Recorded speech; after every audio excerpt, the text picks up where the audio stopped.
Kesaksian para pengikut taklim Ma'rifat Mr. TM.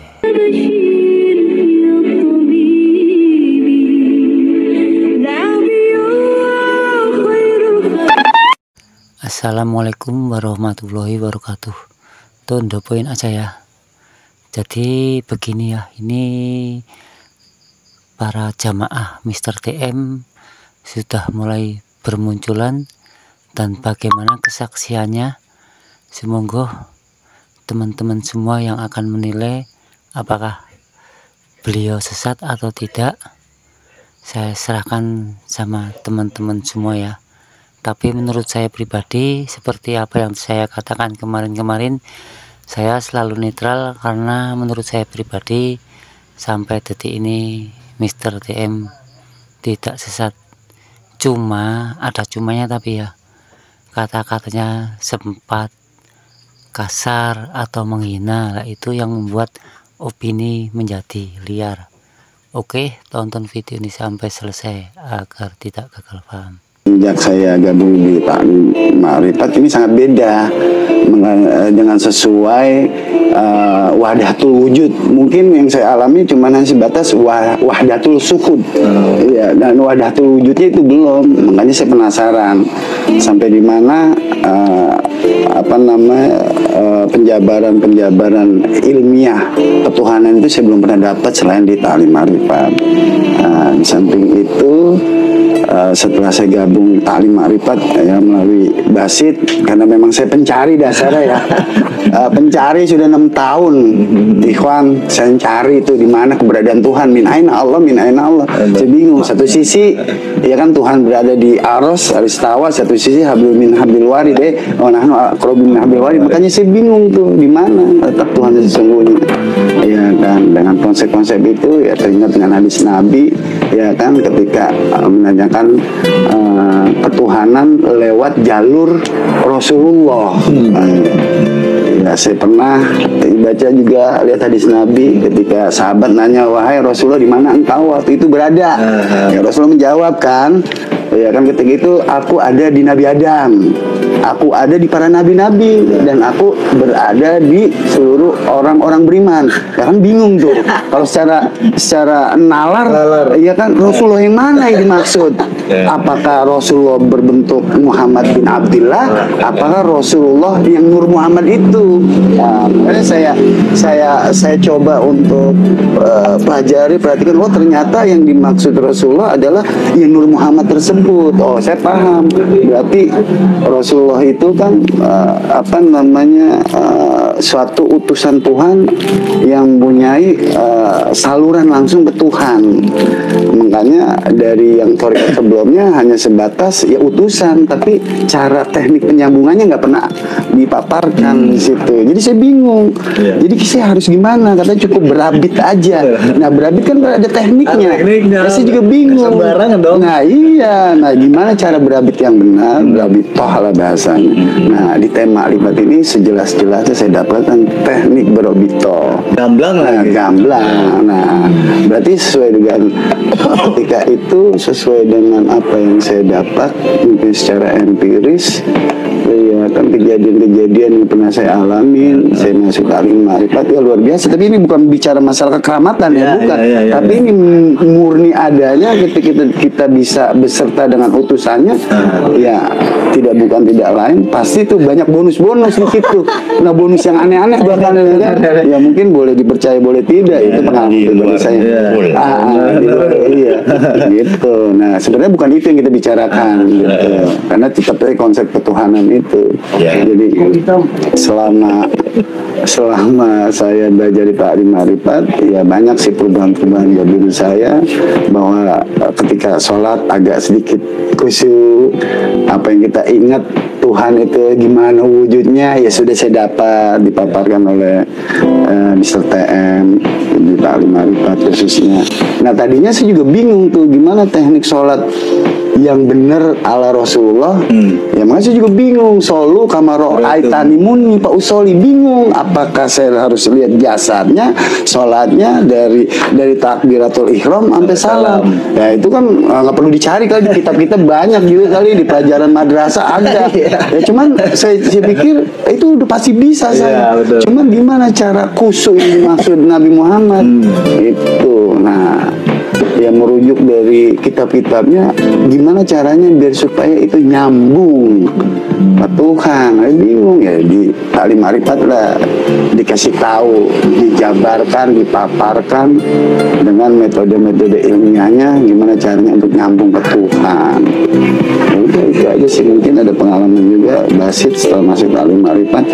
Ya gimana Bang Basit? Yang jelas saya alami ya hidup juga tenang, enak, nggak uring-uringan. Nggak mau mencari-cari lagi nih di mana nih ilmu-ilmu yang sebenar-benarnya, ya kan. Hanya kata dari cerita-cerita orang, ternyata ya sedikit ngalamin, walaupun sedikit ya kan, kita jadi pelaku. Selama ini kan kita cuma hanya ngeliat, ngebaca pelaku perjalanan seseorang. Nah selama saya belajar di Ta'lim Ma'rifat, ya alhamdulillah saya sedikit jadi pelaku, walaupun belum paripurna pelaku saya. Sedikit itu sudah luar biasa. Iya. Makanya begitu. Saya juga ya mudah-mudahan Allah kuatkan saya tetap istiqomah di Ta'lim Ma'rifat. Ya apapun tantangannya, apapun godaannya, sebenarnya berat. Ini berat, dayanya luar biasa. Karena ini ilmu yang benar kali ya. Bukan ini kali ya, saya bilang gitu ya. Ya saya rasa memang udah benar, udah tuntas kayaknya pencarian saya. Ya, selama saya belajar gimana cara teknik penyambungan. Ya kalau masalah syariat ya luar biasa, dari madrasah kita tahu kan syariat. Yang diajarkan ya cuman tata cara beribadah kepada Tuhan, cuman tata cara penyambungan ke Tuhannya nggak pernah ada. Di sinilah Ta'lim Ma'rifat dibongkar habis-habisan mengenai tata cara penyambungan kita beribadah kepada Tuhan yang dengan yang benar dan yang sejelas-jelasnya. Udah itu aja sih. Assalamualaikum warahmatullahi wabarakatuh. Saya Basit, sama dengan Pak Komar dari Jamaah Ta'lim Ma'rifat Pondok Pinang, Jakarta Selatan.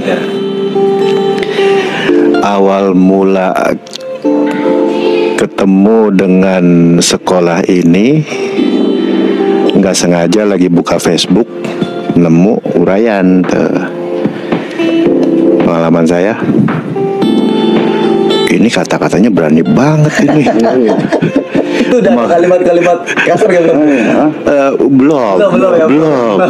Maksud saya itu ini rahasia nih isinya pun ditelanjangin pun. Kita belajar dulu di Torket lain nggak ada bahasanya. Ini rahasia Tuhan, nggak boleh dibongkar. Iya, itu. Saya akan dipenggal leher katanya, ini bahasanya begitu. Wah, bahaya ini. Hadis itu kan. Tidak hanya. Kan begitu tuh. Di satu sisi saya ngeri, tapi di satu sisi penasaran. Kayak gitu, penasaran, coba saya ikutin penasaran saya tuh. Saya buka halamannya. Berapa lama ngikutinnya, Pak Basit? 8 bulan. 8 bulanan ya. 2000 berapa kira-kira? 2000 berapa? 2002 ya sih. 2021 akhir lah kalau nggak salah. Mulai awal nggak sengaja ketemu di Facebook tuh tulisan. Saya buka halamannya, saya like gitu kan. Nah, terus saya scroll ke bawah kan. Mantap. Ngeri-ngeri sedap tuh kan, wah ini ada rahasia apa ini begitu. Nggak sengaja dapat berapa hari ada YouTube-nya. Saya baru tahu tuh, entar lupa dari mana tuh, dari Facebook-nya atau apa. Saya lari ke YouTube-nya kan. Wah, videonya banyak tuh, saya coba ikutin. Makin ganas ya. Cuman kok isi omongannya kayaknya nih yang gue cari selama ini ada di sini gitu. Itu ada rasa itu kuat tuh. Saya tuh penasaran nama yang namanya Tuhan tuh kurang lebih tahun 2005 atau 2006. 2005. Saya punya, akhirnya saya bukan ketemu, ada orang yang saya anggap cerdas, pinter, kurang lebih umurnya 7 tahun di atas saya lah. Saya merapat ke dia tuh, sering ngobrol berdua, diskusi masalah hidup masalah perempuan, masalah ilmu, masalah apa. Intinya gimana caranya saya tuh bahasanya, kalau urusan perempuan kok gue bisa sakit hati sama perempuan, ini kagak enak banget ini. Itu contoh gitu kan. Sampai ada, itu hampir tiap hari tuh saya tuh ngobrol berdua berjam-jam gitu kan, hampir tiap hari tuh.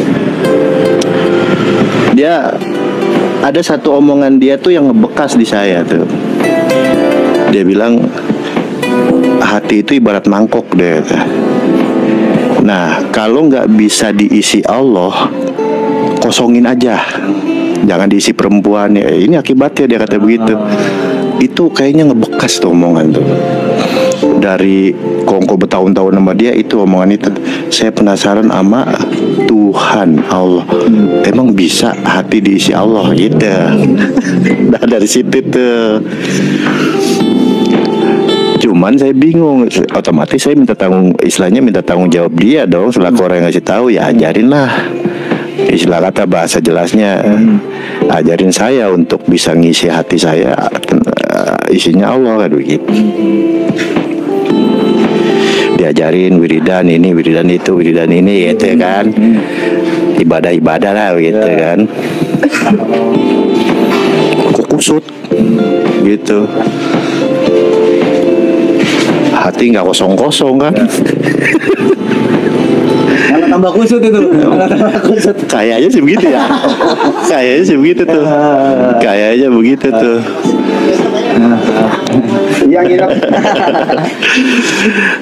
Walaupun memang ada sensasi-sensasi yang bahasa aja, mungkin kalau bahasa keramat lah ada gitu kan. Cuman secara yang saya terkesan sama omongannya kok nggak dapet. Hati kosongin, isi Allah. Nggak kena dah tuh gitu. Tapi prakteknya berbeda gitu. Berbeda sekali dengan apa yang diucapkan. Apa yang diucapkan dia saranin kan gitu. Sampai waktu itu tahun 2017 saya ngaji kitab sono sini ya itulah. Saya memang dari kecil itu ya dididik agama gitu kan sama orang tua, umur sanawiyah SMP itu sederajat, pesantren, SD-nya madrasah kan gitu. Nah 2017 itu Bang Komar ngajak untuk tarekat. Saya takut tuh karena asing di kuping saya tuh. Dan juga pemikiran umum kalau yang hidup tarekat meninggalkan semuanya. Itu salah satunya. Itu salah satunya.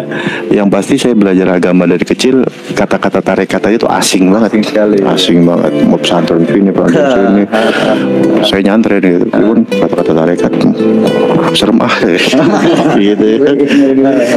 Cuman saya penasaran, sebab udah nyantol nih, hati kosongin, isi Allah. Itu ngebekas banget omongan itu tuh. Udah penasaran, minta saran sono sini untuk ikut ajakan dari abang sepupu tarekat. Sampai pada keputusan ya minimal ngilangin nasaran. Awalnya itu. Kalau masa saat ini nggak keluar, gitu. Gitu. Ikut tuh akhirnya, gitu kan. Memang ada sensasinya tuh, yang saya belum pernah dapet sebelumnya. Ketenangan apa ada, gitu. Terus berjalan, terus dapat setahun. Istilah kata ibarat ilmu karate mah saya naik sabuk dah. Apa namanya, suluk apa ya? Ya suluk, ikut suluk apa. Nah itu dia tadi, sampai kepada cerita yang tadi tuh, nggak sengaja di Facebook itu nemu tulisan dari halaman Taklim Ma'rifat. Heboh langsung saya kan. Ini berani ini. Cuman isinya keren ini. Isinya keren ini. Keren banget ini. Baca lagi yang lain. Iya. Itu rasa Makin penasaran ya. Penasaran dan rasa takutnya sama ini ilmu rahasia tuh entah kenapa tuh hilang aja. Hilang. Mungkin saya emang pribadi setuju. Ini kayaknya zaman emang harus udah begini nih. Kayaknya. Sebab saya kayak setuju aja gitu sama gaya abang guru gitu ya kan. Buka nonton videonya apa segala macem, badan pada sakit. Aduh, baru nonton juga saya paksain aja. Waduh, kan main. Ampun, dia bilang. Gitu ya. Sampai pada akhirnya saya putuskan, ya saya bayat di tarekat ini. Saya masuk sekolah ini. Alhamdulillah. Ya, setelah itu sampai kepada titik, iya, hati ibarat mangkok harus diisi Allah terpenuhi. Gitu. Akhirnya masukan dulu itu akhirnya terjawab sekarang. Terjawab sekarang 2005 atau 2006 sampai 22 ya. November. Jauh sekali ya. Oktober November lah gitu. Ya seperti itu pengalaman. Sekolah ini memang pasti dari orang-orang yang awalnya penasaran, oh apa sih ini ya kan? Karena teramanya lagi. Uraiannya seperti ini. Iya. Awalnya seperti itu. Akhirnya kecantol juga. Betul. Akhirnya kecantol. Kayak itu sih. Setuju banget memang.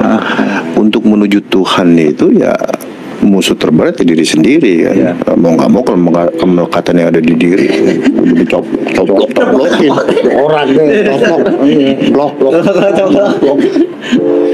Cuman mau praktekin kok takut ya. Aduh, gimana gitu ya, dilema juga tuh. Berarti apa 2022 yang belum masuk Pak Basir dulu ya? Iya. Pintu percobaan kan. Kita telusurin dulu. Kalau seandainya ada yang aneh, kita ikutin.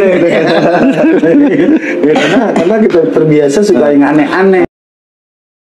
Bagaimana menurut teman-teman semua setelah mendengarkan kesaksian para pengikut Mr. TM? Semua saya serahkan sama teman-teman semua. Tapi yang jelas sesuai dengan pengalaman saya pribadi, saya sebagai seorang pelaku juga pejalan rohani, memang begitulah kenyataannya. Jadi memang bahasa syariat sama bahasa tarekat hakikat ma'rifat itu berbeda, jadi tidak bisa disamakan. Oke.